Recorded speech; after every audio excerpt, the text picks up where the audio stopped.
السلام علیکم ورحمۃ اللہ وبرکاتہ۔ خوش آمدید ہیں آپ کا دین کی داستان میں، جہاں ہم ماضی کے وہ واقعات سناتے ہیں جن سے ایمان تازہ ہوتا ہے اور انسان غرور سے نہیں عبرت سے جھک جاتا ہے۔ آج کی داستان اس شخص کی ہے جسے اللہ نے دنیا کی ہر نعمت عطا کی، دولت، عزت، شان، طاقت، لیکن جب اس نے یہ سب اپنے رب سے نہیں اپنے علم اور قابلیت سے منسوب کیا تو زمین نے اسے جیتے جی نگل لیا۔ یہ کہانی ہے قارون کی، بنی اسرائیل کے اس شخص کی جس کا انجام پوری دنیا کے لیے نشان عبرت بن گیا۔ قارون حضرت موسیٰ علیہ السلام کے خاندان سے تعلق رکھتا تھا۔ روایات کے مطابق وہ موسیٰ علیہ السلام کا چچا زاد بھائی تھا۔ شروع میں ایک نیک، دیندار اور علم تورات رکھنے والا شخص تھا۔ وہ خوبصورت آواز میں تلاوت کرتا اور بنی اسرائیل کے علماء میں شمار ہوتا تھا۔ لیکن وقت کے ساتھ جب اس نے دولت حاصل کرنا شروع کی تو اس کے دل میں پیدا ہو گئی۔ یہ میں ہی انسان کو شیطان بناتی ہے۔ اللہ تعالیٰ نے قارون کو بے انتہا دولت دی۔ قرآن میں آیا ہے کہ اس کے خزانے اتنے تھے کہ صرف چابیوں کا وزن ہی طاقتور لوگوں کی جماعت کے لیے بھاری تھا۔ مفسرین کہتے ہیں کہ اس کے پاس سونا، چاندی، قیمتی پتھر، جواہرات اور تجارتی مال کے پہاڑ تھے۔ مصر کے بازاروں میں اس کا نام مالداروں کے بادشاہ کے طور پر مشہور تھا۔ اس کے محل کے دروازے موتیوں سے جڑے تھے، کنیزیں ریشمی لباس پہنتی تھیں اور غلام سونے کے برتنوں میں کھانا پیش کرتے۔ لیکن جوں جوں دولت بڑھتی گئی، ایمان کمزور ہوتا گیا۔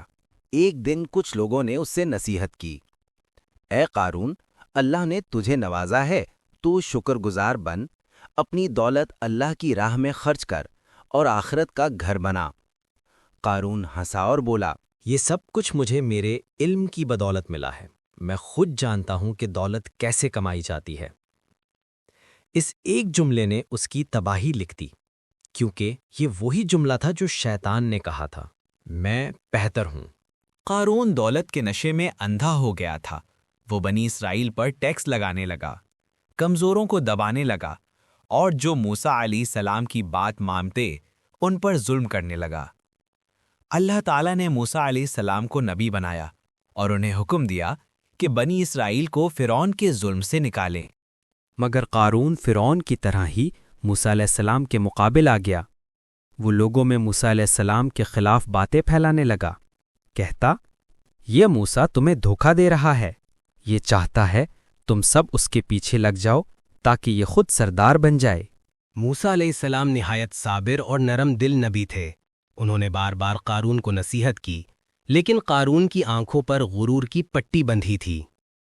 ایک دن موسیٰ علیہ السلام نے قوم کو جمع کیا اور کہا، اے لوگو، اللہ کی راہ میں صدقہ کرو، اللہ تمہیں برکت دے گا۔ قوم میں سے سب نے دیا، مگر قارون نے انکار کر دیا۔ قارون نے اپنی دولت کا مظاہرہ کرنے کے لیے ایک دن اپنے غلاموں کو حکم دیا، میرے تمام خزانے کے دروازے کھولو، میرے زیورات، ہیرے، گھوڑے سب تیار کرو۔ جب وہ نکلا، سورج کی روشنی سونے کی چمک میں دب گئی۔ لوگ حیران رہ گئے۔ کچھ کمزور ایمان والے بولے، کاش ہمیں بھی قارون جیسی دولت مل جاتی۔ مگر ایمان والے کہنے لگے، افسوس، تم دنیا کی چمک دیکھتے ہو، اللہ کے عذاب کو بھول گئے ہو۔ غرور بڑھتا گیا۔ اس نے موسیٰ علیہ السلام کی عزت گرانے کے لیے ایک عورت کو رشوت دی کہ وہ لوگوں کے سامنے کہے کہ موسیٰ نے میرے ساتھ گناہ کیا۔ اگلے دن جب موسیٰ علیہ السلام نے اپنی قوم کو جمع کیا تو وہ عورت آگے بڑھی۔ موسیٰ علیہ السلام نے اللہ سے دعا کی، اے میرے رب، اگر میں سچا ہوں تو اس عورت کی زبان سے سچ نکال دے۔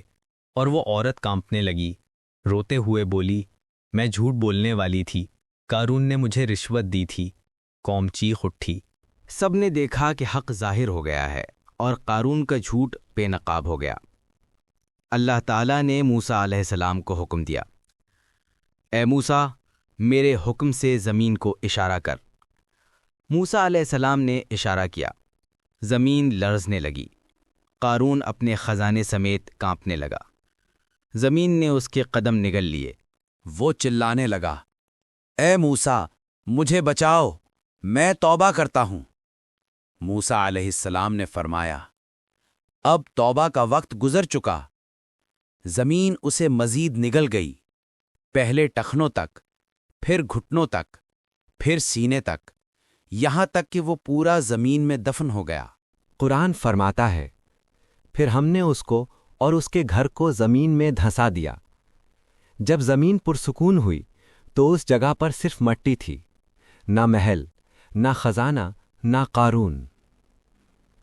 جن لوگوں نے کل تک اس پر رشک کیا تھا آج خوف سے لرز گئے۔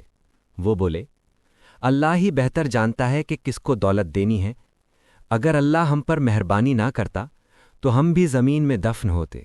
اللہ تعالیٰ فرماتا ہے، یہ آخرت کا گھر ہم ان کے لیے بناتے ہیں جو زمین میں تکبر اور فساد نہیں چاہتے۔ اخلاقی سبق: دولت اللہ کی امانت ہے، فخر کا سبب نہیں۔ علم اگر شکر کے ساتھ نہ ہو تو تکبر بن جاتا ہے۔ غرور کرنے والے ہمیشہ ذلیل ہوتے ہیں۔ اللہ کے حکم کے آگے کوئی طاقت کام نہیں آتی۔ دوستو، قارون کی کہانی ہمیں بتاتی ہے کہ اللہ کی نعمتیں تب تک قائم رہتی ہیں جب تک انسان شکر گزار اور عاجز رہے۔ جب انسان کہتا ہے یہ میں نے خود کمایا ہے تو وہ اپنے رب سے غافل ہو جاتا ہے اور وہی لمحہ اس کی بربادی کا آغاز ہوتا ہے۔